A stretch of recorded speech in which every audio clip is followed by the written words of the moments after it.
அம்மையப்பன் பாதத்தோடு குருவின் பாதம், ஆனை முகத்தோன் பாதம், ஆதி முதல் 15 திருபாதம் போற்றி செய்து இங்கு வந்துள்ள நல்லுள்ள அனைவருக்கும் வணக்கம் கூறி நிகழ்ச்சியை ஆரம்பிக்கிறேன். சங்கத்தில் 109வது நிகழ்ச்சியிலையும் கலந்து கொண்டோம். இந்த வாட்டி 110வது நிகழ்ச்சி. ஒரு அற்புதமான நிகழ்ச்சி, சிறப்பான நிகழ்ச்சி. முதல் இருந்ததை விட இப்போ போன வாரத்தை விட இந்த வாட்டி கொஞ்சம் நிறைய பேர் வந்திருக்கீங்க, ரொம்ப பெருமையாக இருக்குது. அதே மாதிரி நிறைய பேரும் இந்த நிகழ்ச்சியை பார்த்துட்ருக்கீங்க, ஆன்லைனில் பார்த்துட்ருக்கிறீங்க, ரொம்ப பெருமையாக இருக்குது.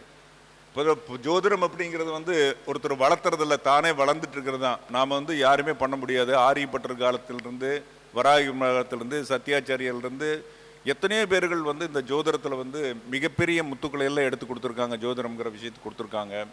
அப்போது அத்தனை ஜோதிடவான்கள் நம்ம கண்டுபிடிக்காத விஷயத்தை நம்ம ஒன்றும் பண்ணுறதில்ல. அவங்க சொன்ன 9 கிரகங்களை தான் நம்ம பேச போகிறோம். அவங்க சொன்ன விஷயங்களை தான் நம்ம எதுவுமே பேச முடியும். 9 கிரகங்கள் இப்படித்தான், அதோட குணாதிசயங்கள் இப்படித்தான், 27 நட்சத்திரங்கள் இப்படித்தான். ஏன்னா நம்ம புதுசாக எதுவுமே சொல்ல போகிறதில்ல. ஏன்னா அதுதான் ஒரு அடிப்படை விஷயம்.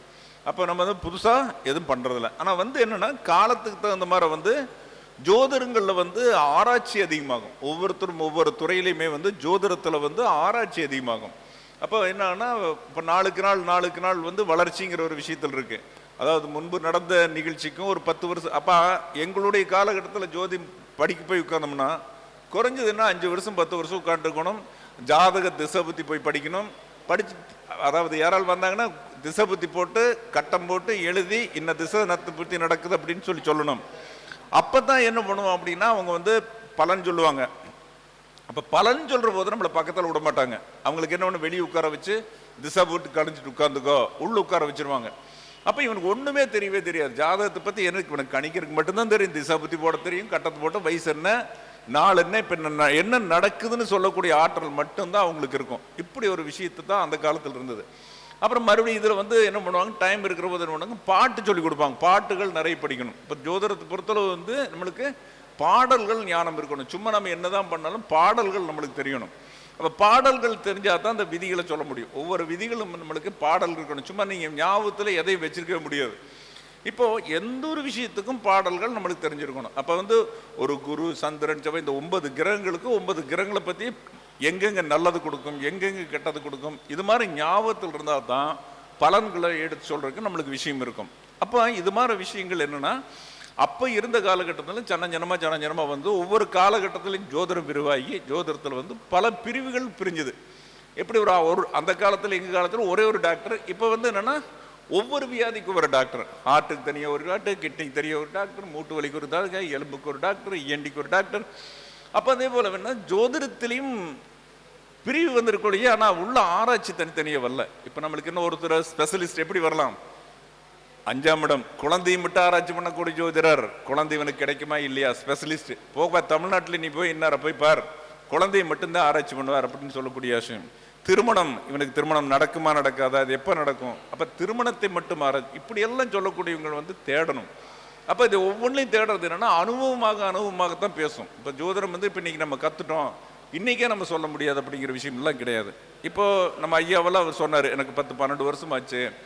அப்போ இதெல்லாம் போன பிறவில் விட்டகுற தொட்டகிற இருந்தால் தான் ஜோதிடம் வரும். இப்போ நாம் நினச்சிக்கிறோம் இல்லை புதுசாக நம்ம கற்றுருக்கோம் அப்படிங்கிறது கிடையாது.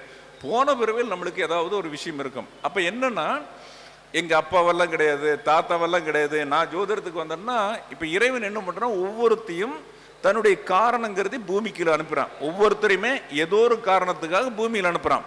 அப்போ அது என்ன பண்ண, பூமினா அப்பா வேறு ஏதாவது தொழில் பண்ணியிருக்கலாம். இப்போ நாம் அதுக்கு வரேன்னா ஏதோ ஒரு காரணங்கிறதி ஒவ்வொருத்தரையும் பூமிக்குள்ள இருப்பி நீ இந்த வேலை செய் அப்படிங்கிறோம். உதாரணம், ஒரு குழந்தை பிறக்குது.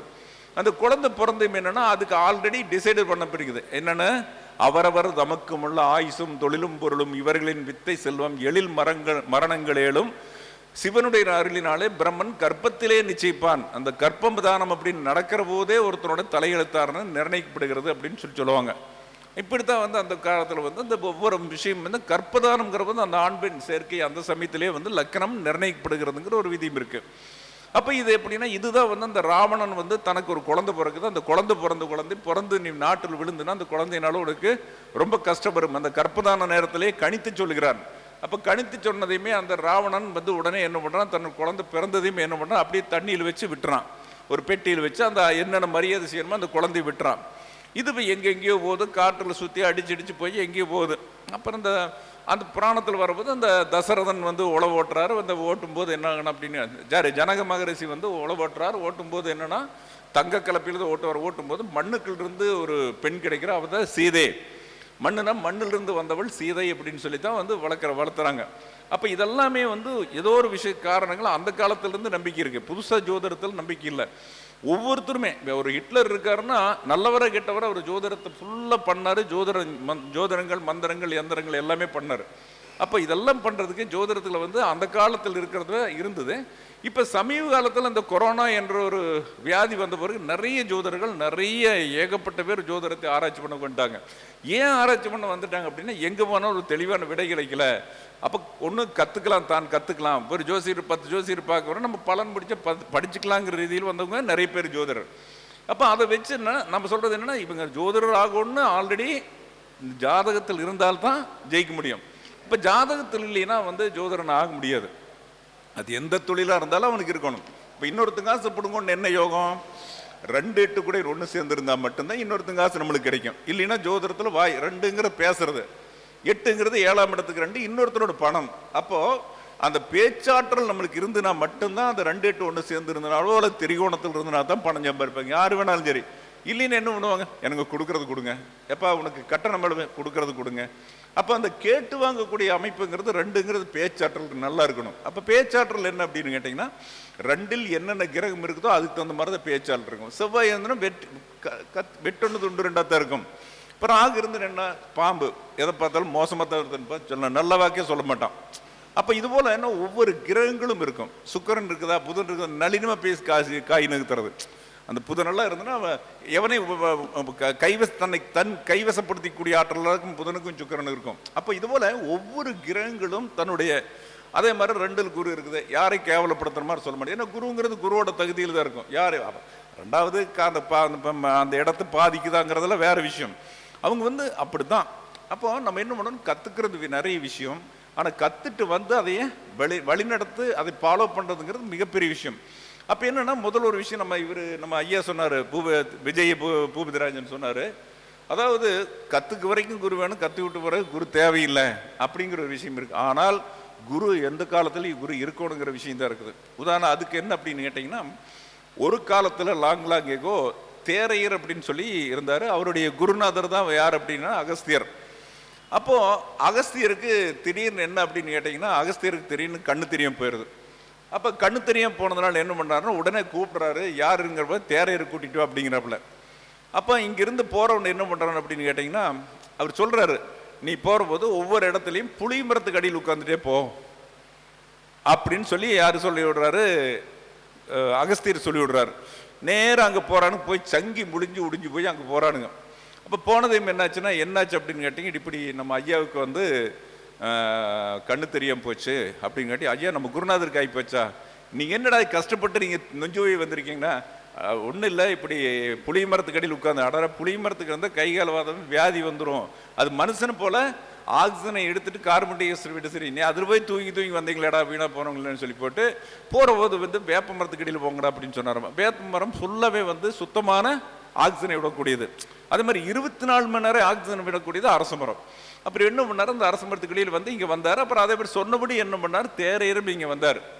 நீங்கள் போங்கடா மருந்து எடுத்துகிட்டு வரேன்னு சொன்னார். தேரையர் வந்து மருந்து கொடுத்தார். அகஸ்தியர் குணம் பண்ணார். குணம் பண்ணது என்னன்னாரு, சரி நான் போட்டு பண்ணிக்கிட்டே, ஏய் உனக்கு சொல்லித்தரேன் இங்கே இருன்னு சொன்னார். அப்புறம் கொஞ்ச நாள் இருந்து குரு, அப்போ குரு பேச்சு மீறக்கூடாது, குரு சொல்கிறது கேட்கணுங்கிற விஷயம் அந்த காலத்தில் முதல் கொண்டு இருந்தது. அப்போ குருவுக்கு அந்த காலத்தில் எல்லாருமே, இப்போ ராமர் எடுங்க, விஸ்வாமித்தருடைய சிஷ்யன் 12 வருஷம் ஆனது குருகுலம் போய் வேண்டாங்க. அப்போ இருந்த காலகட்டங்கள் வேற, இப்போ இருக்கிற காலகட்டங்கள் வேற. இப்போ நம்ம 3 மாதம் 1 வருஷம் அப்படிங்கிற அடிப்படையில் பாடங்கள் நிறைய போயிட்டு இருக்குது. குருவை மதிக்கக்கூடிய தன்மையானது நிறைய இருக்கு. இப்போ நம்ம ரத்னகுமார், ரத்னகுமார் அப்படிங்கிற ரொம்ப நாளாக எனக்கு பழக்கம் இல்லை, ஒரு 4 வருஷத்துக்குள்ள தான் எனக்கு பழக்கம். சிஷ்யன்கிற அடிப்படையில் சொல்லும்போது என்னன்னா, ரொம்ப முத்துக்கள் ஒன்றுங்கிற மாதிரி தான் அவர் பண்றாருங்கிற விஷயம். நான் என்ன நிறைய பாராய்க்கு உபாசம் வாங்கினாரு, எல்லாமே பண்ணது.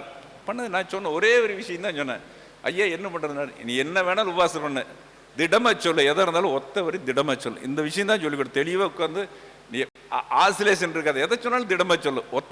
நடக்கும். உனக்கு சந்தேகம் இருந்தால் அந்த மந்திரம் பலிக்காது. இன்னும் அதை வந்து தாரக மந்திரமா வச்சு ஃபாலோ பண்ணிட்டு இருக்காரு. ஸோ வந்து ஜெயிக்கிற விஷயம் அதுதான்.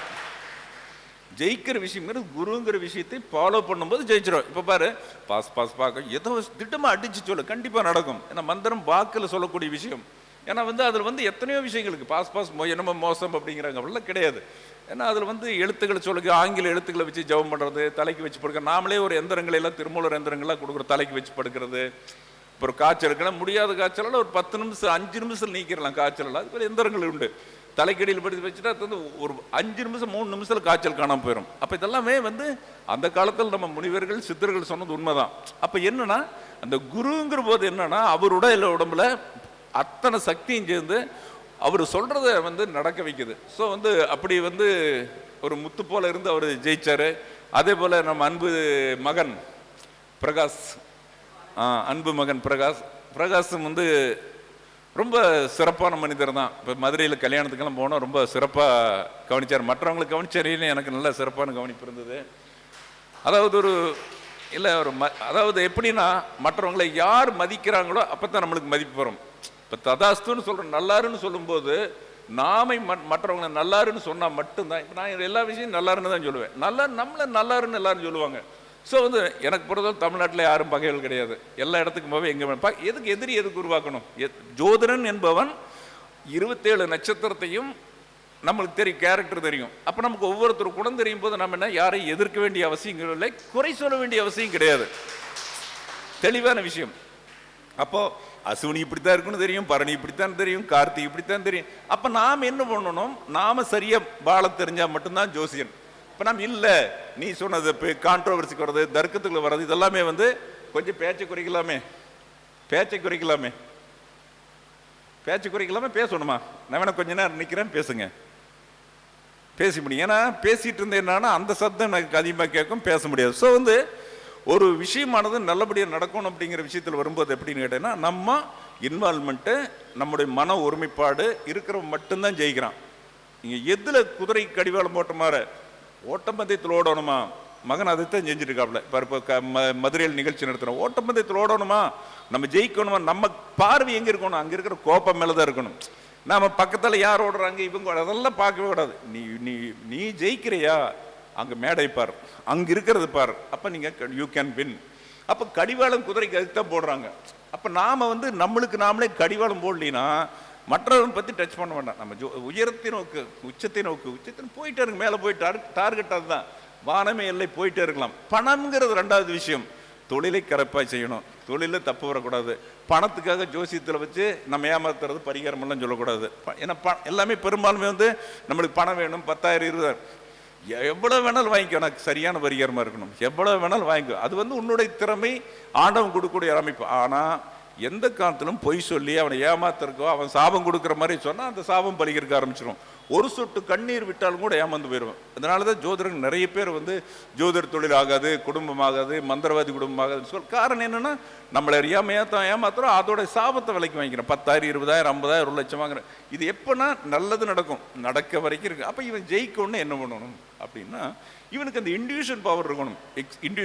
இன்டியூஷன் பவர் யாருக்கு இயற்கையில் இருக்கும் அப்படின்னா இந்த சூரியனும் சுக்கிரனும் யாருக்கு ஒரு 10 டிகிரிகள் இருக்குதோ அவங்களுக்கு இன்டியூஷன் பவர் இருக்கும்.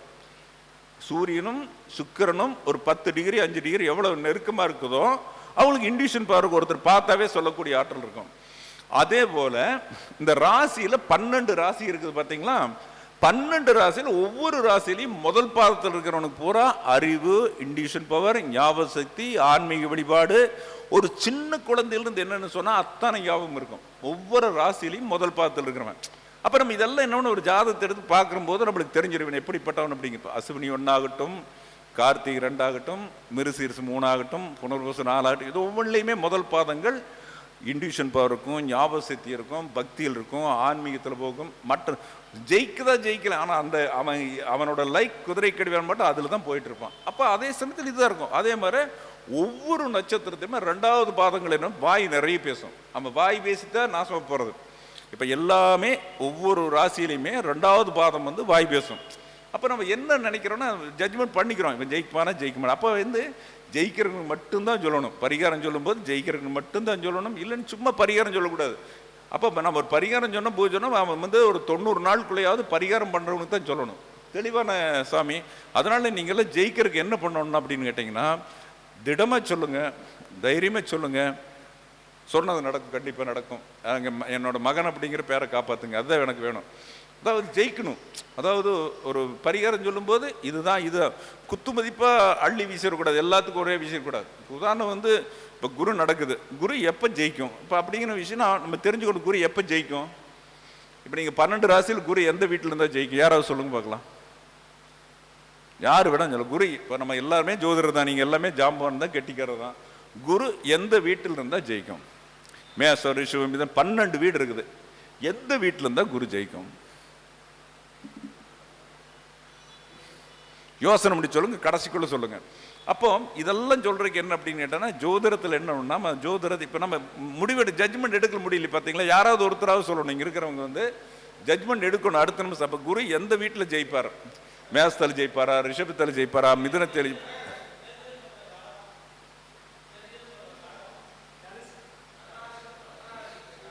இந்த கடைசியில் இன்னொரு 10 நிமிஷம் பேசினே விட நானே சொல்லிடுறேன். அப்போ இல்லை அப்படியே இல்லை, உங்களை சோதனை வைக்கக்கூடாது. நீங்கள் எல்லாம் ஜாம்பவான்கள் தான், நீங்கள் எல்லாம் ஜோதிட நிபுணர்கள் தான், எல்லாமே பயங்கரமான ஒவ்வொருத்தரும் விஷயம் தெரிஞ்சவங்க தான். இப்போ அந்த சுந்தரராஜன் திருப்பூர் அந்த கரூர்காரெல்லாம் பேசினார், தெளிவாக பேசினார். அதாவது ஒரு அந்த திடமாக சொல்கிறது தான். நான் யார் பேச்சும் கேட்க மாட்டேன், எனக்கு என்ன சொல்லுதோ அதைத்தான் செய்வேன், மற்றவங்க யோசனையெல்லாம் கேட்க மாட்டேன். அப்படின்னா அந்த மனசுக்குள்ளே அந்த திடமாக பதம் சொல்லி போடணும். ஒரு பொருத்தம் பார்க்குறோமா, பொருத்தம் கரெக்டாக பார்த்தா அதையாவது ஒன்று பார்த்து பழகணும். பொருத்தம் பார்க்குற விஷயம் கூட சரியாக பார்க்கணும். இது வந்து தனத்தானுங்களே நம்ம அதுக்குன்னு பழகணும். எத்தனை பொருத்தம் இருக்குது? அந்த காலத்தில் 26, 27 பொருத்தம் இருந்தது. இப்போல்லாம் சுருக்கி நம்ம 10, 11 கொண்டு வந்துட்டோம். அப்போ நம்ம பொருத்தம் பார்க்கணுங்கிற விஷயம். அப்போ குழந்தை குட்டி இவனுக்கு கிடைக்குமா கிடைக்காதா? அப்போ அது கூட இப்போ அடிஷனல் என்னென்ன பொருத்தம் பார்க்கணும்? 2 பக்கம் மாமிய கொடுமை இருக்கான்னு பார்த்துக்கணும். இந்த இவனோட வீட்லேயும் அவங்க வீட்லேயும் மாமிய கொடுமைகள் நிறைய இருக்கு. அந்த மாமிய கொடுமைக்கு ஏதாவது பிரச்சனை இருக்குதா, அல்லது மாமனார் கொடுமைக்கு பிரச்சனை? அப்போ ஜாதகம் எடுக்கும்போது இதெல்லாம் பெரும்பான்மை 90% குடும்பத்தில் பிரிவினை. இப்போ எல்லாம் படிச்சலில் உரமே பிரிவினை, சண்டை, மனசு சந்தோஷமான வாழ்க்கையெல்லாம் தான் நிறையவே இருக்குது. அப்போ என்ன காரணம்? நம்ம நட்சத்திர பொறுத்து மட்டும் பார்த்துக்கிறோம், 24 ஓஹோ ஆகான்னு பார்த்துக்கிறோம். பார்த்து என்ன பண்ண முடியும்? அப்போ நம்ம என்ன பண்ணணும் அப்படின்னு கேட்டிங்கன்னா, இது ஆராய்ச்சி பண்ணணும். இப்போ நான் வந்து ஆராய்ச்சின்னா நீங்கள் பண்ணணும். நான் இருக்கிற லைன் வந்து தாந்திரிக பரிகாரங்கள் அப்படிங்கிற விஷயத்தை வச்சுருக்கேன். ஜோதிடத்தை சொல்லணும் அப்படின்னா நம்ம இது திடம் வந்தால் மட்டும்தான் ஜோதிடத்தில் செய்ய முடியும். இது ஒரு விஷயம். அப்போது ஒவ்வொன்றுக்குமே பரிகாரங்கள் அப்படின்னு சொல்கிறத விட பார்க்குறத விட பலன்கள் கரெக்டாக பேஸ்மெண்ட் நல்லா இருந்ததுனா தான் பரிகாரம் பலிக்கும். இப்போ உதாரணம் வந்து ஒரு துலாத்தில் சூரியன் இருக்குன்னு வச்சுக்கங்களேன். அப்போ துலாத்தில் சூரியன் அப்படிங்கிறது நீசம்னு நம்ம முடிவெடுக்கிறோம். அப்போ நீசம் அல்ல. நம்ம எல்லாமே உச்ச நீசம் எடுக்கிறீங்கல்ல, உச்ச நீசமே கிடையாது. என்னன்னா பூமிக்கு அருகில் வரும்போது உச்சத்தன்மை கொடுக்கும். சூரியன் வந்து சித்திரை மாதம் பூமிக்கு அருகில் வர வர அதோட உஷ்ணம் அதிகமாக இருக்கும். அப்போ உஷ்ணம் அதிகமாக இருக்கும்போது என்னன்னா சூரியன் உச்சம் அப்படிங்கிற விஷயம். இப்போ போக போக இப்போ நம்மளுக்கு கார்த்திகை மாரிகளை தொடும்போது என்னன்னா குளிர் வரக்க ஆரம்பிச்சிடும். அப்போ குளிர் என்னன்னா அப்போ என்ன ஆகுதுன்னா தூரமாக போயிடும். இப்போ சூரியனுக்கும் நம்மளுக்கு இடையில் தூரமாக போயிடும். இதே போல் ஒவ்வொரு கிரகங்களும் பூமிக்கு அருகில் வரும்போது உச்சம்ங்கிற அமைப்பு. அப்போ ஒவ்வொரு கிரகங்களும் பலன் கொடுக்கும். அப்போ நீசத்தன்மை போகும்போது அதுதான் அவனுடைய நீசம்ங்கிறது ஒரிஜினல் குவாலிட்டி. இப்போ சூரியன் வந்து ஒரு கிரகத்துக்கு மட்டும் சொல்லிடுறோம், சூரியன் நீசம் அப்படின்னு வச்சுக்கங்களேன். அந்த துளாராசியில் உட்காந்துங்க, அரசன் நீதியாக நேர்மையாக அரசன் செய்வான், வரி வசூல் போடாமல் உண்மையாக செய்யக்கூடிய வைப்பான். யாருக்கு சூரியன் இருக்குதோ அந்த ஜாதகன் உண்மையிலேயே வந்து யாரோட பணத்தை பிடுங்க மாட்டான், ஏமாற்ற மாட்டான், நீதி சொன்னால் நீதி கரெக்டாக இருக்கும். அதை வந்து இவங்களுக்கு தனியாக மாற்றுறது, அவங்களுக்கு தனியாக மாற்றுறது அப்படிங்கிற அமைப்பு இருக்கவே இருக்காது. அப்போ அதே போல் உச்சம் பெறக்கூடிய சூரியன் அந்த என்ன பண்ணுவான், செவ்வாய் வீட்டில் இருக்குது. அப்போ அந்த அரசர் என்ன பண்ணுவான், அடிதடி பண்ணுவான், ரகலை பண்ணுவான், போராட்டம் பண்ணுவான், எது வேணாலும் பண்ணுவான். அப்போ அதாவது கொடுங்கோல் மன்னனாக இருந்தலாம். ஆனால் அதே போல் ஒவ்வொன்றுமே சுக்கரன் நீசம் பெறுது. அப்போ சுக்கரன் நீசம் பெற யார் வேணாலும் பாருங்க, சுக்கரன் நீசம் பண்ண டிசிப்ளினுக்கு கரெக்டாக சுக்கரன் நீசம் பெற்றவங்க மட்டுமே துணிமணிகளை தேய்ச்சி போடுவான், துணிமணிகளை அடக்க வச்சிருப்பான், வீட்டில் புஸ்தகங்களை அடக்க அடிக்க வச்சிருப்பான், செருப்பு. வீட்டுக்கு போய் பார்த்தீங்கன்னா கோயில் மாதிரி வச்சிருக்கேன். சுக்கிரன் நீசம் பெற்றவன் மட்டும்தான். சுக்கிரன் நீசம் பெற்றவன் தன்னுடைய துணி யாருக்கு வேணாலும் இருந்தால் பாருங்க, நீங்கள் உங்களுக்கு யாராவது இருந்தால் பாருங்க, அந்த டிசிப்ளின் நம்மளுக்கு இருக்கும். அதே மாதிரி நம்மளை எவனும் தொடரக்கூட மாட்டோம். அந்த சுக்கிரன் நீசம் பெற்றவன் தன்னுடைய புத்தகத்தை அவன் மட்டும்தான் அந்த உடனே நினைப்பான், மற்றவங்களை தொட மாட்டான். வீடு சுத்தமாக இருக்கணும், எல்லாம் அழகாக இருக்கணும். ஆனால் அவன் வசதி இருக்குதாங்கிறது வேற விஷயம். எல்லாமே அதே காய்கறியே வாங்கினாலும் பொறிக்க வாங்குவான், துணிமணி வாங்க பொறிக்க வாங்க, பேனா இருந்ததுன்னா கழட்டி பார்த்துவாங்க. இப்படி எல்லாம் பண்ணுவான் நீசம் பெற்றவன், சுக்கிரன் நீசம் பெற்றவன். ஆனால் அதே சமயத்தில் உச்சம் பெற்றவன் என்ன பண்ணுவான்னா, டாம்பிங்கமாக துணி கடையில் போவான், டப்பா டப்பான்னு வக்கல எல்லாம் என்னென்ன ஆடம்பரம் வசதியில் போவான், காரில் பெரிய காரில் போக வேண்டியது. இவன் ஒரு துணி வாங்கினான், 10 துணி வாங்குவான். அவனுக்கு தேவை ஒன்று தான், ஆனால் இருந்தாலும் ஆடம்பரம். அப்போ என்னன்னா ஆடம்பரத்தில் போயிடும். நீ உச்சம் பெற்றவன் என்னன்னா, எதுக்கு வாங்குறேன் ஏன் வாங்குறேன்னு தெரியுது, வாங்கி பணத்தை வீணா செலவு பண்ணுவான். அப்போ இவன் செய்யக்கூடிய நிலை வந்து ஒரிஜினல் ஒருத்தனோட கேரக்டர் வந்து எந்த கிரகம் உச்சத்தில் நீசத்தில் இருக்குதோ அதைத்தான் பிரதிபலிக்கும். இதை நம்ம பார்த்துக்கணும். இதுதான் உண்மையான விஷயம். அப்போ இது எல்லாமே ஒவ்வொரு கிரகமும், இப்போ செவ்வாய் இருக்குன்னு வச்ச காலச்சக்கரப்படி 4ஆம் இடம் செவ்வாய் நீசம் பெற்றிருக்கு. அப்போ என்ன பண்ணுவான்னா, 4ஆம் இடம்ங்கிறது எவன் சொத்தையுமே வாங்க மாட்டான், ஏமாற்ற மாட்டான், பொய் சொல்ல மாட்டான். கரெக்டாக சொல்லி வீடு வாங்கினா இவனுக்கு ஒரு சொத்து இருந்ததுன்னா புறம்போக்கு இடம் இருந்தாலும் கூட அதை யூஸ் பண்ண மாட்டான். இவனுக்கு எவ்வளோ இடம் இருக்குதோ அதில் மட்டும் வீடு கட்டி வாழக்கூடிய நீசம் பெற்றவன்.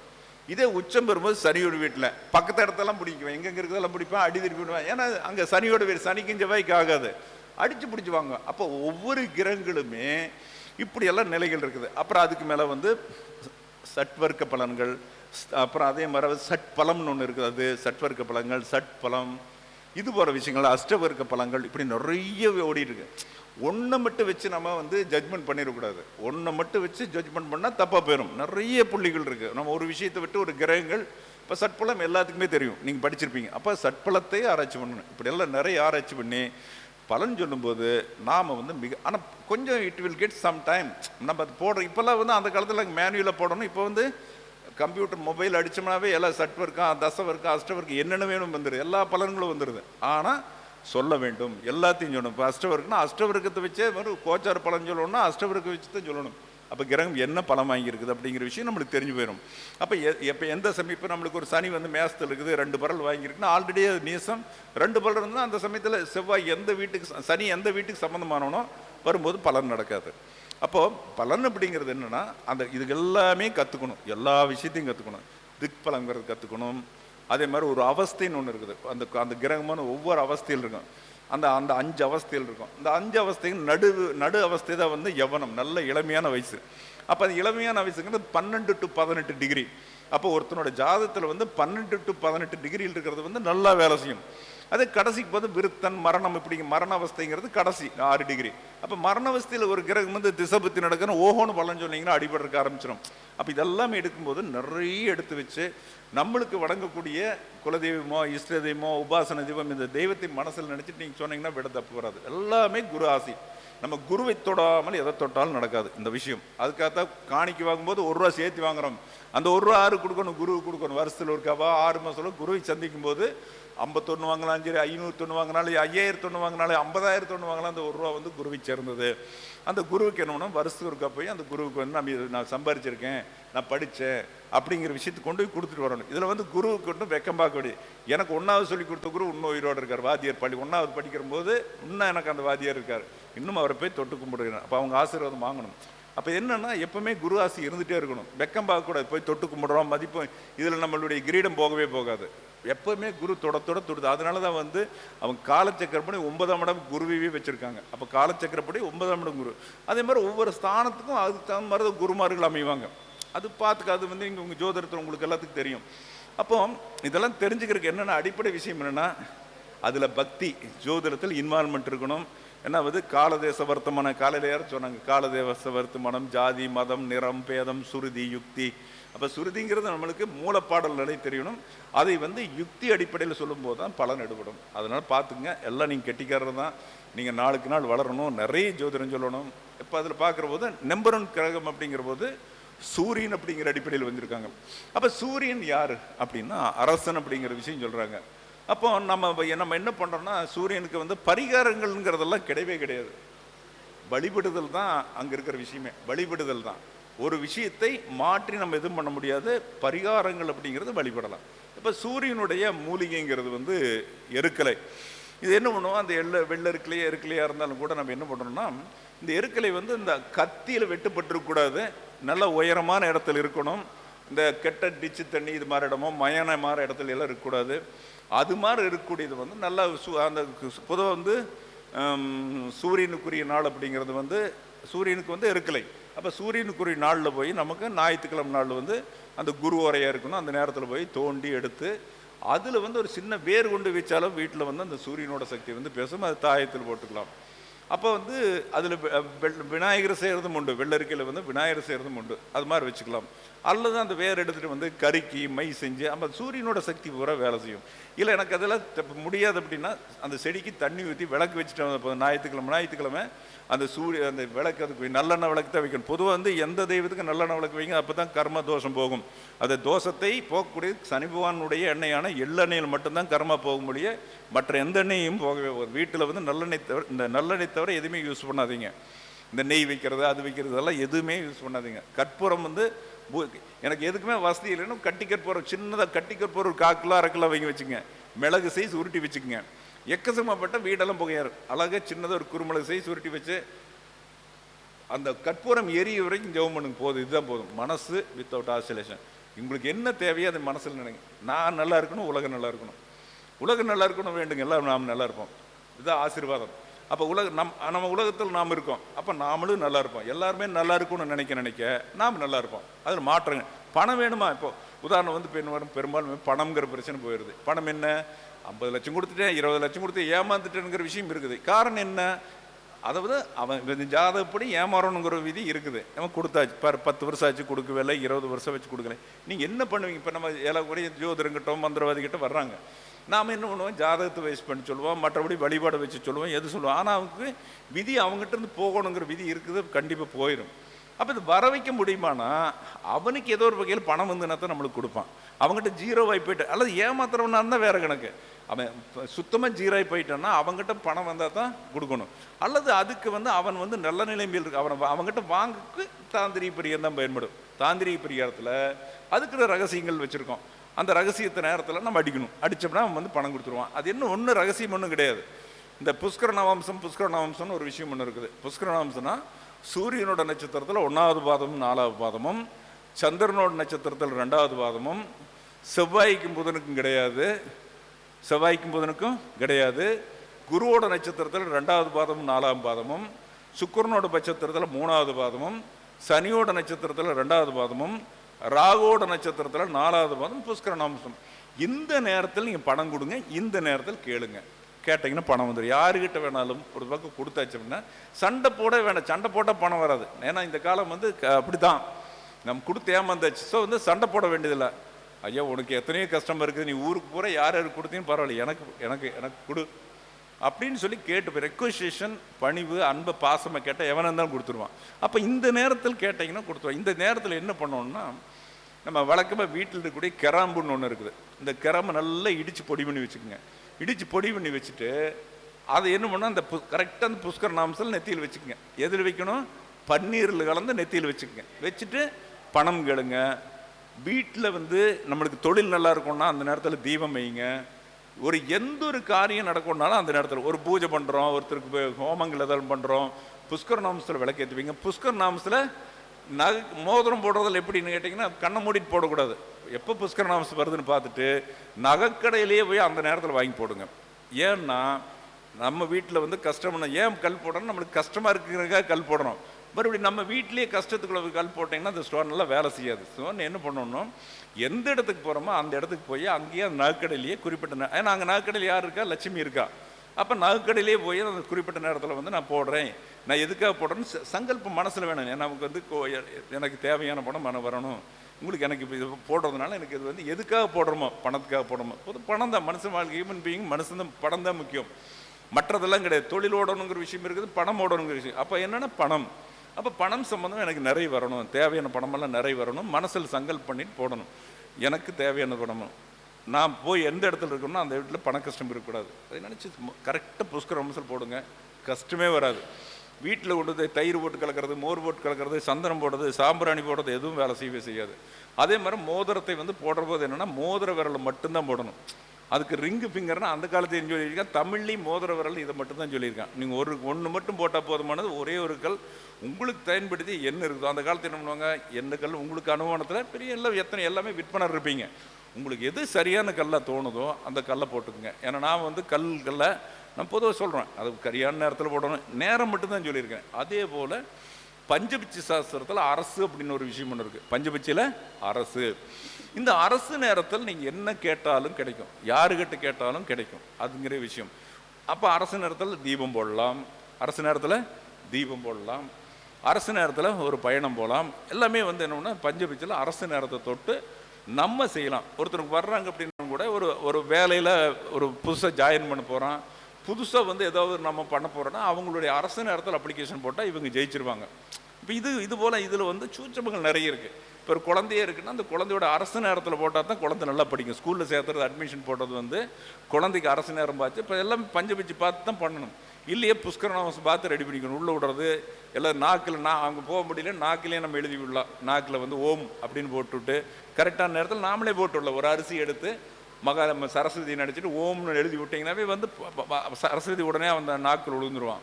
ஏன்னா இப்போ இருக்கிற காலகட்டத்தில் உள்ள குழந்தைகள் பயங்கரமான அறிவாளி குழந்தைகளை பிறந்துட்டு இருப்போம். ஏன்னா வந்து இப்போ எல்லா கிரகம் குரு என்ன பண்ணிட்டு இருக்காரு, நீசத்தை தாண்டி உச்சத்தை நோக்கி போயிட்டு இருக்காரு.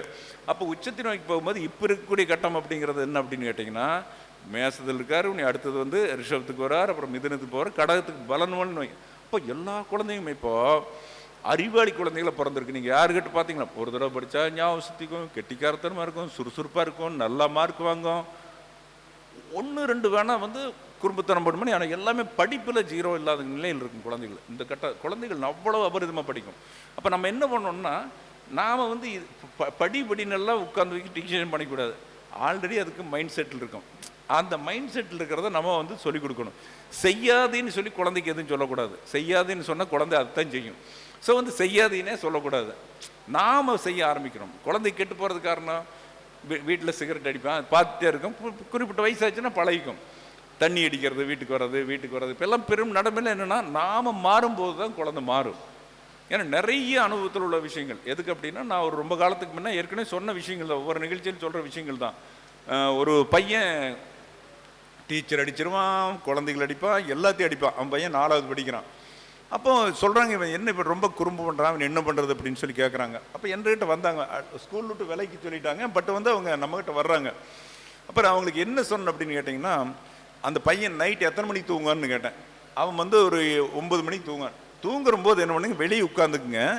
இந்த பையனை போல் அவன் அப்பா கிட்ட சொல்கிறேன், அவன் அப்பா அடின்னு அடித்து பின்னுருவார், ரத்த வர அடித்து போடுவார். நீங்கள் அடிக்காதீங்க, நான் சொல்கிறது செய்யுங்கன்னு சொல்லிவிட்டு, நம்ம பையனை போல் கெட்டிக்காரன்னு இல்லை, புத்திசாலி இல்லை, உலகத்தில் இல்லை, நம்ம ஜாதி வம்சத்துலேயே மிகப்பெரிய ஆள். அவனை அடிக்கலின்னா செல்லம் கொடுத்துடும், அவன் கெட்டு போயிடுவான், அதெல்லாம் தான் நான் அடிக்கிறேன். எனக்கு அதுக்கு தான் அடிக்கிறீங்களான்னு அவன் அம்மா கேட்குது. சொல்லி கொடுத்தா அப்படியே பேசுகிறாங்க. ஆமாம், அதுக்கு தான் கேட்குறேன். அப்போ நீங்கள் அடித்தது கோபமே கிடையாது, அவன் வந்து எனக்கு உயிரவன் அப்படின்னு சொல்லி அந்த குழந்தைய அப்படியே குழந்தை வயசில் வார்த்தை வர மாதிரி நான் சொல்லி கொடுத்துறேன்.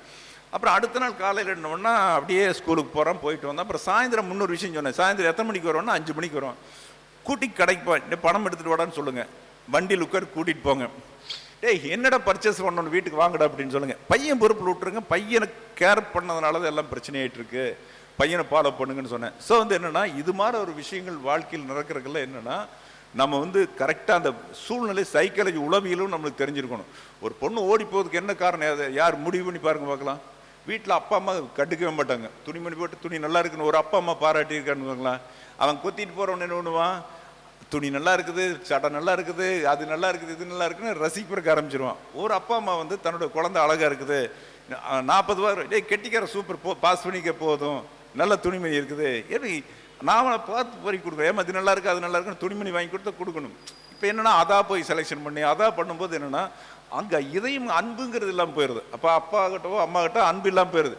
அடிக்கிறது வேற, படம் லட்சம் கொடுத்து படிக்க வைக்கிறதெல்லாம் வேற, லட்சக்கணக்கில் கொடுத்து படிக்க வைக்கிறாங்க. தான் படிக்காதெல்லாம் குழந்தை படிக்கணும்னு ஆசைப்படுறாங்க. ஆனால் என்னென்னா அங்கே மாசுறது, அங்கே அன்பு கிடையாது. அப்போ என்ன ஆகுனா, திட்டுறதோ அடிக்கிறதோ உதைக்கிறதோ பண்ணுறதை விட மறுபடியும் என்ன பண்ணுது, மொபைல் வாங்கி கொடுக்குறோம். நம்ம குழந்தை வந்து எல்லாத்த விட நல்லா இருக்கணும், 1 லட்சம் 1.5 லட்சம் கொடுத்து மொபைல் வாங்கி கொடுக்குறோம். அப்புறம் அது என்ன பண்ணுதுன்னா, நைட்டில் இப்படி தன்னை போல் பாசம் கிடைக்கிற வேலை, பாசம் கிடைச்சிடானது பெட்ஷீட் போத்திட்டு காதுக்குள்ளே குச்சி குச்சி குச்சி குச்சின்னு பேசிட்டு அப்புறம் கரெக்டாக திசை மாறுற காரணம்னா அப்பா அம்மா தான். அப்போது இது என்ன பண்ணணும், நீங்கள் ஒரு தடவையாவது சொல்லி பாருங்க, நம்ம குழந்தைகளையோ நம்ம வீட்லேயே குடும்பமே அப்படி தான். குடும்பமே சீர்பட்டு காரணம் என்னென்னா, நம்ம சண்டை கணவன், எந்த குடும்பத்தில் கணவன் மனைவி சண்டை இல்லாமல் இருக்குது? காரணம் என்ன அப்படின்னு கேட்டால், அந்த அம்மா உப்பே போட்டு வச்சாலும் சூப்பராக இருக்குன்னு சொல்லி பாருங்க, 2 நாள் 4 நாள் சொல்லிகிட்டே இருங்க, சரியா போயிரு தானே. ஐயோ நம்ம இப்படி, அதாவது குடும்பத்தில் பொறுத்தளவு கணவனாவது மனைவியாவது வந்து விட்டு கொடுத்தல் அப்படிங்கிற ஒரு விஷயம் நாமளே படிச்சிருக்கிறோங்கிற விஷயம் வந்து அந்த காலத்தை விட, அந்த காலத்தில் பள்ளிக்கூடமே பெண்களும் போயிருக்க மாட்டோம், ஆண்கள் 5வது தாண்டி இருக்க மாட்டாங்க. இப்போ நிறைய படிச்சிருக்கிறோம், படிக்கும்போது அறிவு வளர்த்துறதுக்கு தான் படிச்சிருக்கிறோம். ஸோ இது மாதிரி விஷயங்கள்லாம் வர்றதுக்கு என்ன அப்படின்னு கேட்டிங்கன்னா, இது மாதிரி விஷயங்கள் வர்றதுக்கு என்னென்ன, நிறைய படிச்சிருக்கிறவங்க விஷயத்து மாறுறதுக்கு என்னென்னா, நாம் மாறணும், தட்டி கொடுக்கணும். பொம்பளை வேலைக்கு போயிட்டு வரா, நீங்கள் வீட்டு வேலையெல்லாம் ரொம்ப கஷ்டமான விஷயம். காலையில் சட்டுப்பானை கிளவி, காலையில் சோறு பண்ணி, மத்தியானம் சோறு பண்ணி, நைட்டு சோறு பண்ணி, வீடு வாசல்லாம் கூட்டி துடைச்சது, எளிமையான வேலையெல்லாம் கிடையாது. பார்த்தா வீட்டில் ஒரு பொம்பளை வேலை செய்யுதுன்னு அர்த்தம். வீட்டில் இது வேலை செய்கிறது கஷ்டம். அப்புறம் வீட்டில் நிறைய ஆள் இருந்துட்டு அது வேறு விஷயம். 4 பேர் 5 பேருக்கு நிறைய ஒரு 5-6 பேர் இருந்துன்னா அது செய்யறதுக்கு, ஆனால் செஞ்சு பார்க்கும்போது தான் தெரியும் அத்தனை வேலை. கூட 2 குழந்தைங்க பெற்று வச்சுட்டாங்கன்னு வச்சுங்களேன், வீட்டு வேலையும் செய்யணும், சோறாக்கணும், குழந்தைய குடிச்சுடணும், ஸ்கூலுக்கு அனுப்பணும், பொட்டுப்படுவான வேலைகள், ஏகப்பட்ட வேலைகள் குடும்பத்தில் இருக்கும். இப்போ இது வந்து பெரும்பான்மை எல்லாத்துக்கும் புரியுதாங்கிறது தெரியாது. நாம் என்ன பண்ணுறோம், அவன் என்ன நோக்கத்தில் இருக்கானோ அவன் நோக்கம் மட்டும் தானே. சோறாச்சா ஏன் பண்ணல, இடத்த நாள் பண்ண, என்ன வேலை செய்யலை, அந்த ஒரு இது வந்து என்னென்னா தட்டி கொடுத்து போகக்கூடிய தனக்கும் தெரியறதில்ல. இப்போ இதெல்லாம் இதுக்கு தான் என்ன பண்ணுறது, தெரியாத மந்திரவாதிக்கிட்டு போகிறது, தந்திரவாதிக்கிட்டு போகிறது, குடும்ப பிரச்சனை எங்களுக்கு சரியில்லை, அம்மா சொல்லி கொடுக்குறா. அப்போது யார் ஆறுதலாக பேசுகிறாங்களோ, அன்பாக பேசுகிறாங்க, அன்பு. அதனால தான் என்ன பண்ணாங்க, இங்கே நெருப்பு இருக்குதுனாலும் கூட அம்புக்குறி போட்டு வச்சுருந்தாங்க. அம்புக்குறி போட்டு வச்சிருந்தாங்க. அன்புங்கிறது என்னென்னா, இந்த தத்துவம் யாருக்கு பிரியும் வருதோ அவங்களுக்கு இந்த தத்துவம். அதனால சிவயனமம் வந்து இந்த சிந்திப்போருக்கு அபாயனம் இல்லை. சிவயனம் சொல்லிட்டு ஆட்டோமேட்டிக் எல்லா அன்பு எல்லாத்துக்கும் வந்துடும். இந்த சிவயனம் என்று கோபம் வேகம் எல்லாம் தடிக்கும். எல்லாம் நெருப்புன்னு சொல்கிறாங்க. இந்த நெருப்பு தான் அன்புக்குறி. ஹார்ட் போட்டு சிம்பிள் போட்டிருப்பாங்க. ஸோ வந்து என்னென்னா, இதை படைப்பிடிங்க. இதுக்கு மெயினான முக்கியமான சூரியனோட மூலிகை நான் சொன்னேன், அதை எடுத்து வச்சுக்கோங்க. அது அப்புறம் சூரியனோட மூலிகை வெள்ளருக்கு எடுத்து சும்மா ஒரு 2 இன்ச் அகலத்தில் ஒரு 6 இன்ச்சு நேரம் எடுத்துக்குங்க. எழுதி பழகு மாதிரி செய்யுங்க. செஞ்சுட்டு அதில் வந்து சிவயனம அப்படின்னு எழுதி வச்சு பூஜை ரூமில் வச்சு அதுக்கு அப்படியே சந்தனங்கிந்தனம் மூலம் போட்டு பூஜை பண்ணிட்டு வாங்க.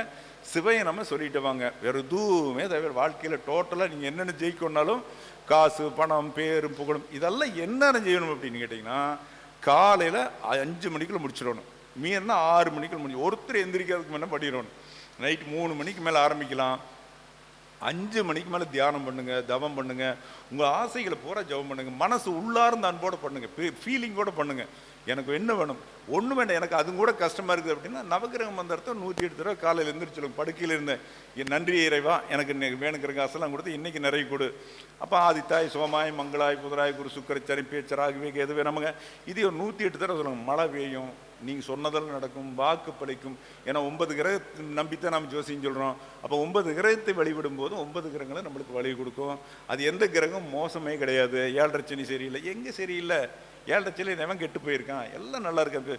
உலகம் பூரா இப்போ தமிழ்நாடு இருக்குங்க, உலக அளவில் 800 கோடி பேர். 7.5 சனி எத்தனை பேருக்கு பிடிச்சிருக்கும்? 7.5 சனி யாருக்கு எடுத்துருக்கிறது? சும்மா நம்ம என்ன பண்ணுறோம், மனசு அஷ்டமிச்சனி அடிச்சிடும். வேற விதிகள் ஏதோ ஒரு காரணம் இருக்குது. இவன் செஞ்ச பாவம் இருக்குது. எத்தனை பேர்த்து ஏமாத்துறான், அந்த பாவமெல்லாம் பிடிக்காதா? தெரிஞ்சு தெரியாமல் ஏமாத்துறது, கொலை பண்ணுறது, கொள்ளையடிக்கிறது. நம்ம நடக்கிற போது எத்தனை புல் பூண்டு செடி கொடி மிதிக்கிறோம், எறும்புகளை மிதிக்கிறோம். இதுதான் பிரம்மகத்தி தோஷம். ஜாதகத்தில் குருவுக்கு நாளில் ராகு இருக்கிறதெல்லாம் அது வேற. உண்மையில் நடக்கிற போது எத்தனை எறும்புகள் சாகலாம், புல் பூண்டு செடிகள், இதெல்லாமே பிரம்மகத்தி தோஷம். இதுக்கு தான் பிரம்மகத்தி தோஷம் போகிறது. கடலில் போய் குடிக்கிறது. கடல் என்ன, கடல் மோசமான தண்ணி. தோஷத்தை இருக்கிற தோஷத்தெல்லாம் நீக்கக்கூடியது கடல் தண்ணி. ஏன்னா உலகத்துல படு மோசமான, மோசம் நல்ல எல்லா இறந்து போனவங்களுடைய சாம்பலே அங்கதான் கலைக்கிறோம். அதே மாதிரி கடலுக்குள்ள பெரிய பெரிய மீன்கள் திமிங்கலங்கள் என்னென்னமோ இருக்கும். கடல் எத்தனை அடி ஆழம் தெரியாது, அத்தனை இருக்கிறத செத்து அழுகி பொழுது அதிலிருந்து வரக்கூடியது உப்பு. அதனால அந்த காலத்தில் உப்பை வீட்டுக்கு வெளியே வச்சாங்க. கடை வியாபாரம் நல்லா ஓடிட்டு இருந்தது. எவனும் உப்பை திருட மாட்டான். நம்ம கிராமத்திலெல்லாம் உப்பு வந்து அப்படி இருக்கும். இப்போ நம்ம என்ன பண்ணுங்க, உப்பை கொண்டு எல்லாம் ஒடிச்சு வைக்கிறதுக்கு ஆரம்பிச்சுறாங்க. அது ஒரு உப்பு வந்து வெளியே தான் இருக்கணும். அப்போ அந்த உப்பு வந்து மகாலட்சுமின்னு சொல்றதில்ல, அந்த மகாலட்சுமியோட அம்சம்தான். ஆனால் திருடனா அவன் கஷ்டப்பட்டுருவான். அதனால தான் முதல் வந்து வீட்டுக்கு போனது, புது வீடு போன என்ன உப்பை கொண்டு வைக்கிறோன்னா, அங்கே இருக்கிற நெகட்டிவிட்டியெல்லாம் போகிறதுக்கு உப்பை கொண்டு போய் வைக்கிறோம். அந்த உப்பை என்ன பண்ணணும், வறுத்து தான் யூஸ் பண்ணணும். பச்சை அப்படியே யூஸ் பண்ணக்கூடாது, உப்பை வறுத்து தான் போடணும். அந்த உப்புக்கு அவ்வளோ பெரிய விஷயம் இருக்குது. நீங்கள் ஒரு ரொம்ப கஷ்டமாகி போச்சு, வாழ்க்கையும் முடிஞ்ச மாதிரி ஏன் போக சொல்கிறீங்க? திருச்செந்தூர் போகிறதுன்னா, திருச்செந்தூரில் வந்து அவன் அந்த அசுரன் அரக்கன் பயங்கரமான மந்திரந்திரம்லாம் பண்ணி அங்கே இருந்தவன் முருகன் அழிச்செறிகிறார். அப்போ வந்து மந்திரந்திரத்தில் பாதிக்கப்பட்டவங்க அப்படின்னு ஒரு டவுட் வந்ததுன்னா அங்கே போய் குளிச்சுட்டு வந்தால் அது சரியாக போயிடும். இதெல்லாம் விஷயம். அதே மாதிரி இந்த திருச்செந்தூரில் ஒரு விஷயம் இருக்குது, பணஞ்சம்பரிக்கிற யோகம் இங்கே திருச்செந்தூரில் இருக்குது. எப்படின்னா திருச்செந்தூரில் எப்படின்னு கேட்டிங்கன்னா, அங்கே மூவர்கள் சமாதின்னு உண்டு. அந்த சாமியார்கள் இவங்க என்ன பண்ணுவாங்கன்னா, அன்னைக்கு நாடு அந்த கோயில் கட்டுறதுக்கு வேலை செஞ்சாங்கல்ல, அவங்களுக்கு என்ன பண்ணுவாங்களாமா, அந்த பன்னீர் இலை கொடுத்துருவாங்களாமா. இவங்க கொண்டு போய் நைட்டில் வச்சுன்னா காலையில் பார்த்துச்சா இவன் என்ன வேலை செஞ்சோன்னா அந்தளவுக்கு படமாக மாறி இருக்குமாமா. இது மூவர் சமாதியில் அந்த சாமியார்கள் கொடுத்துட்டு இருந்தது. அப்போ இதில் இப்போ இதுக்கு நாம் என்ன பண்ணணும், தந்திரம்ங்கிறது என்ன அப்படின்னா, யார் கஷ்டத்தில் இருக்கிறாங்களோ, அவங்க முடியாத இருக்காங்களோ, போய் சாயந்தரம் போய் அந்த மூவர் சமாதி கும்பிட்டுட்டு அவங்ககிட்ட வாங்கின மாதிரி நினச்சிட்டு முருகங்கிட்ட பன்னீர் இலையில் விபூதி வாங்கிட்டு வாங்க, பண கஷ்டமே இருக்காது. இது உண்மையான விஷயம் நிறைய நடக்கும். இது ஒரு பரிகாரம். சரியா? ரெண்டாவது விஷயம் இந்த செருப்புங்கிற ஒரு விஷயம் ஒன்று இருக்குது. அது ரத்னகுமாருக்கு பயன்படும். எவ்வளோ வேணாலும் டெவலப் பண்ணிங்க, அது போட்டு கொடுத்துறேன். இந்த செருப்பு போட்டிருக்கிற சாமி திருத்தணியில் இருக்கிற முருகன் மட்டும்தான், மற்ற சாமிகள் கிடையாது. எத்தனையோ சாமி தான் திருத்தணியில் இருக்கிற சாமி செருப்பு போட்டிருக்கும். இப்போ என்னென்னா, நம்முடைய தோஷங்கள் விலகணும் அப்படிங்கிற நினைக்கப்படுறாங்க. திருத்தணி போனீங்கன்னா திருத்தணியில் செருப்பு விட்டு போட்டு வந்துடுங்க. அது எப்படி வேணாலும் உங்களுக்கு கணக்கு பண்ணிங்க. செருப்பு அங்கே மட்டும்தான் அது தெரிஞ்சே விட்டு போட்டு போடலாம். இன்னொருத்தர் நம்மளுக்கு தெரியாமல் திருடறான்னா அவனுக்கு போயிடும். அந்த செருப்புங்கிறது யார் உட்காந்துருக்காங்க, ஒன்று கீழே பாதத்தில் மகாலட்சுமிக்கு ஒரு அம்சம் உண்டு, ரெண்டாவது சனியோட அம்சம் உண்டு. ஏன்னா பாதத்தில் தான் மகாலட்சுமி இருக்கா. மகாலட்சுமி அழுக்குப்படாமல் இருக்கிறத செருப்பு போடுறோம். இப்போ கால் யாருக்கு சுத்தமாக இருக்குதோ, நைட் தூங்குற போது என்ன பண்ணணும், ஒரு 10 நிமிஷம் கை காலெல்லாம் நல்லா காலை 2 வாத்தி சோப்பு போட்டு கழுவி அதுக்கு தேங்காய் எண்ணெய் போயிட்டு நல்லா அழகாக காலை வச்சுட்டு நைட் தூங்கி பாருங்கள். லட்சுமி கடாச்சும் தானே வந்துடும். தூக்கம் நல்லா படுத்த ஒரு 2 நிமிஷம் தூக்கம் வந்துடும். தேங்காய் எண்ணெய் தேய்க்கணும். நிறைய இப்போ 1 லிட்டர் எண்ணெய் வாங்கிடுறோம். ஒரு 4 சொட்டு கையில் விட்டா போட்டு காலை தேய்ச்சி படுத்து பாருங்கள். அதே மாதிரி காலையிலையும் குளிச்ச பிறகு தேங்காய் எண்ணெய் விட்டு காலை தேய்க்க. ஏன்னா காலில் தான் மகாலட்சுமி இருக்கிறா அப்படிங்கிற விஷயமெல்லாம் இருக்குது. அப்போ இதெல்லாமே என்னென்னா, ஜோதிடங்கள் அப்படிங்கிறது என்னென்னா, நாம் பார்க்குற விஷயத்தில் இருக்குது. உதாரணம் இன்னொரு சொன்னோம், இப்போ எல்லாம் கோவா போகிறாங்க. கோவா எதுக்கு போகிறாங்க, வேறு எதாவது தண்ணி தவிடுக்கு போகிறாங்க. உண்மையான விஷயம் கிடையாது. கோவா என்னென்னா, உலகத்திலே மனிதனுடைய அத்தனை தோஷத்தை நிவர்த்திக்கக்கூடிய இடம். உலகத்தில் இருக்கிற எல்லா ஆளுகளும் பெரிய பெரிய பணக்கார வெளிநாட்டுக்காரனால அங்கே தண்ணிக்குள்ளே படுத்துட்டு இருப்பான். இப்போ நாம என்ன பண்ண நினைப்போம், நாம போகிற தண்ணி அடிக்கிறதுக்கு போகிற கட்டத்தில் உட்காந்து உண்மையிலேயே போய் அந்த கோவா தண்ணியில் குளிச்சுட்டு வந்தால் எப்படிப்பட்ட கஷ்டங்கள் பீடைக்கு இருந்தாலும் போயிடும். அவன் செலவு பண்ணி லட்சக்கணக்கில் செலவு பண்ணி அங்கே கோவா தண்ணியில் படுத்துட்டு போகிறான். இதெல்லாம் தெரிஞ்ச விஷயங்கள். அதெல்லாம் நிறைய விஷயங்கள் இருக்குது. ஜோதிடம்ங்கிற ஒரு விஷயம் இருக்குது, ஜோதிடத்து பரிகாரம் இருக்குது. எதையும் நம்ம சரியாக போனால் அந்த தெய்வம் நம்மளை காப்பாற்றும். எல்லா ஜோசியம் குரு கெட்டு போச்சுன்னு காரணம், தப்பாக சொன்னால் கெடுத்து போடும். எல்லாம் சொல்லுங்கள், 9 கிரகத்தை வழிபடுங்க. எந்த கஷ்டம் ஜாதகம் எல்லாம் ஜோசியம் பார்க்குறான்னு சொல்லுங்கள். எங்கே சனி இருக்குதோ அங்கேருந்து 27 சுற்றி சொல்லுங்கள். யாரையுமே குறை சொல்லாதீங்க. அதே மாதிரி இன்னொரு விஷயம், அந்த ஜோசியம் சரியில்லை, நான் நல்லா சொல்கிறேன், இந்த ஜோசியம் சரியில்லை, ஜோசியனை குறை சொல்லக்கூடாது.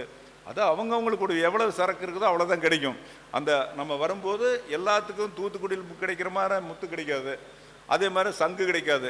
அவனுக்கு கன்னியாகுமரியில் இருக்கிறவனுக்கு என்ன கிடைக்க போகுது? அதுபோல் எதுவோ எந்தெந்த இடத்துல இருக்குதோ அதுதான் கிடைக்கும். அதனால் இதெல்லாம் பார்த்துக்குங்க.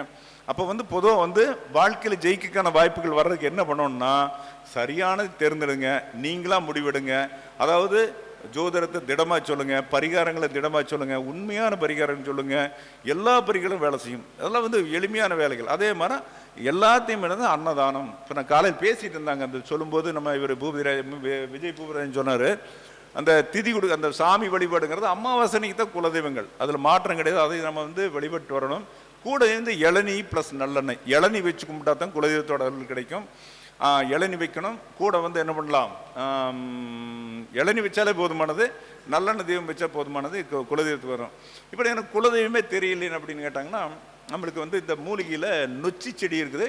நொச்சி செடியோட புல்லுருவி அது எங்கே கிடைக்கும்னா, கிருஷ்ணகிரி பக்கத்தில் நிறைய கிடைக்கும். நொச்சி செடின்னு தரும். அது வெள்ளை கலர் உண்டு, கருப்பு கலராக இருக்குது, கருநீல நொச்சி இருக்குது. இந்த நொச்சி செடியுடைய புல்லுருவி கொண்டு தாயத்தில் போட்டு கொடுக்கும். குலதெய்வம் அவங்க கூட பேசிகிட்டே இருக்கும். அவனுக்கு குலதெய்வம் சாமியே தெரியலேன்னு பரவாயில்ல, அந்த குலதெய்வம் கூட துணைக்கி இருக்கும்.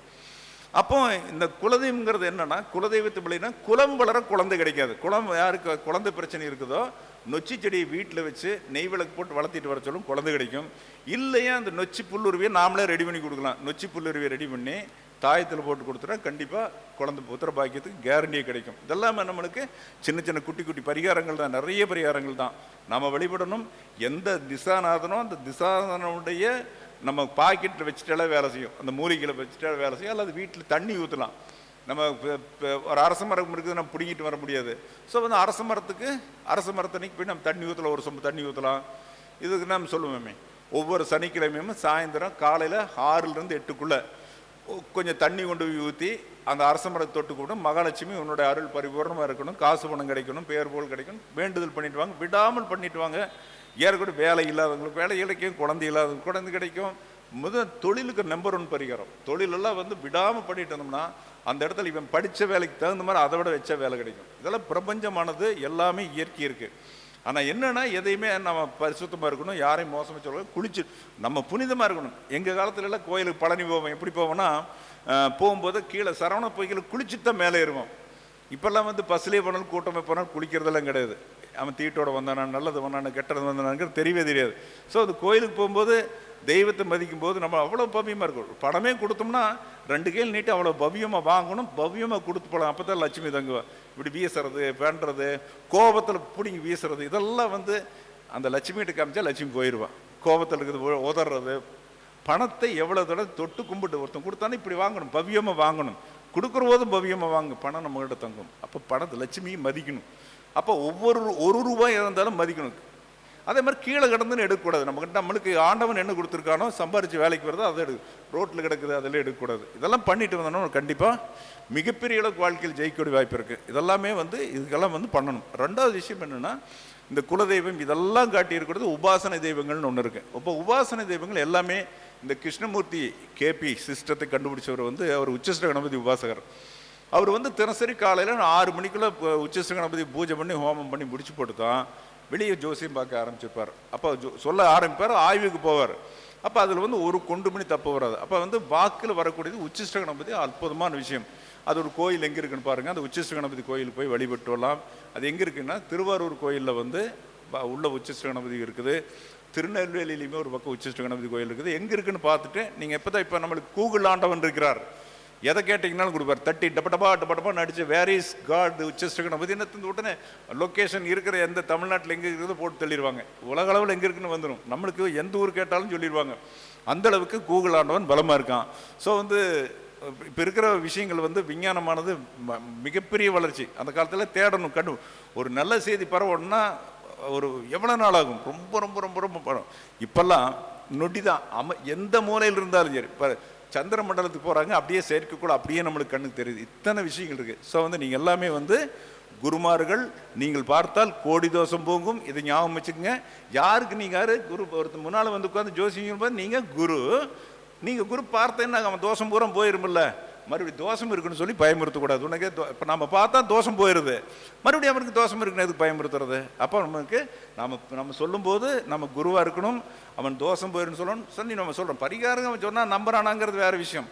நாம் வந்து மனசுக்குள்ள நம்ம முடிவு எடுத்துக்கணும், இப்படி தான் வாழணும். அதே மாதிரி ஒருத்தனுக்கு ஜோசியம் பார்த்துட்டா வாயை கொப்பளிச்சுட்டு தான் இன்னொருத்தனுக்கு பார்க்கணும். ஏன்னா ஒருத்தனுக்கு நம்ம ஏதாவது குறைய நிறைய சொல்லிக்கலாம், அந்த அவன் படத்துக்காக கிரகத்துக்கு மோசமாக சொல்லக்கூடாது. குரு சரியில்லை, சனி சரியில்லை, ராகு, அவன் கொடுக்குற 50, 100க்கு 200க்கு 500க்கு பணத்துக்கு கிரகத்துக்கு போய் சொல்லி சாபத்தை வாங்கிக்கணும். அப்போ கிரகங்கள் இதுக்கு, இந்த கிரகங்களை எதுக்கு சொல்லணும்?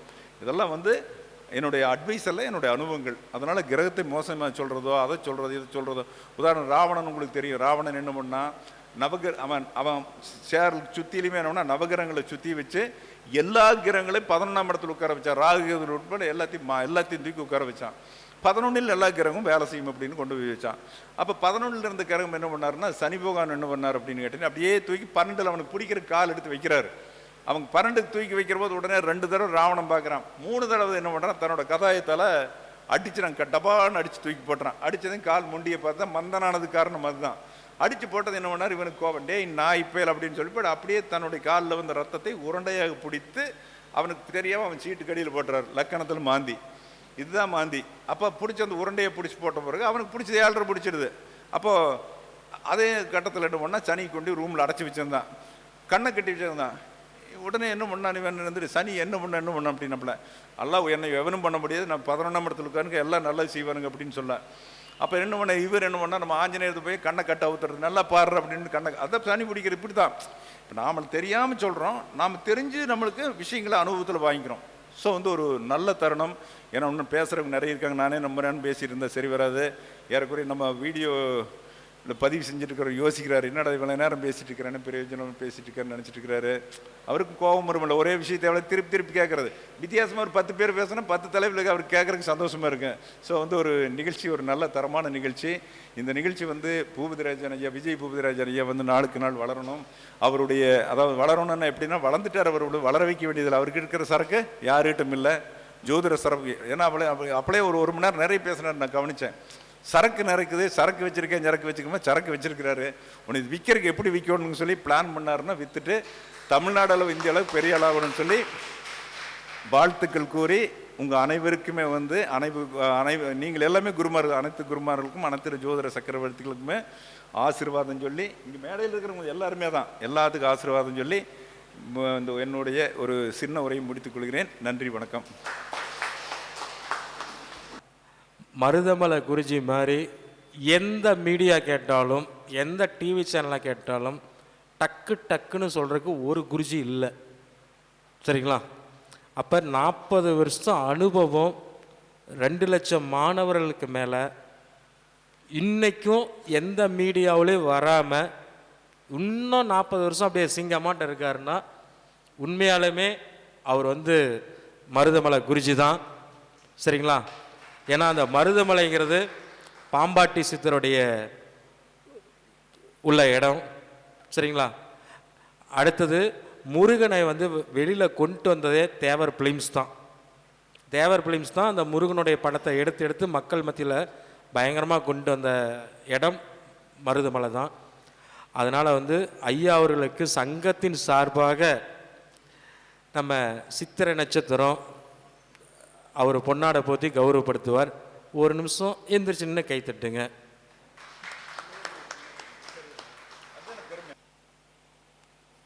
அடுத்தது இந்த 2024 நம்ம வருடத்தை கூட்டினா 8, நம்ம சொல்கிறது 8 தான். 8க்குள்ளே புதையல் இருக்குது. அதனால் இந்த 2028 அவர் ஒரு டேட்டு கொடுப்பாரு. இதில் 100% ஜோதிடர்களுக்கு உச்சித கணபதியோடைய தீட்சையும் வராகியோடைய தீட்சையும் கொடுக்கும்போது உங்களுக்கு ஆல்ரெடி ஒரு பவர் இருக்கும், அதுக்கு மேலே உங்களுக்கு ஒரு பவர் சேர்ந்த மாதிரி ஆயிரும்.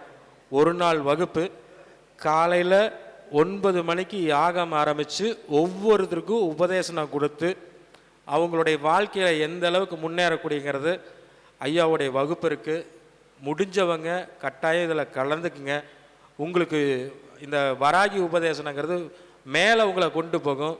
அதுக்கு உதாரணம் பார்த்திங்கன்னா, அவினாசி ஜோதிலிங்கம் இன்றைக்கி யூடியூப்லேயும் சரி, தனிப்பட்ட முறையிலையும் சரி நல்லா வளர்ந்துட்டுருக்காரு. அடுத்தது நம்ம முகுந்தன் முரளி நண்பர், அடுத்தது மணிகண்டராஜன், சரிங்களா? அதுக்கு அடுத்தது சென்னையில் வேல்முருகன், சரிங்களா? இந்த மாதிரி பிரபலமாக இருக்கக்கூடியவங்கெல்லாம் 15-20 வருஷத்துக்கு முன்னாலேயே குருஜி அவர்கிட்ட அந்த வராகி உபதேசனம் வாங்கி தீட்சை வாங்கி நல்லா இருக்காங்க. அப்போ உங்களுக்கும் அந்த பலன் கிடைக்கணும் அப்படின்னா இந்த வகுப்பில் முடிஞ்சு அட்டன் பண்ணிக்கங்க. வாழ்க வளமுடன்.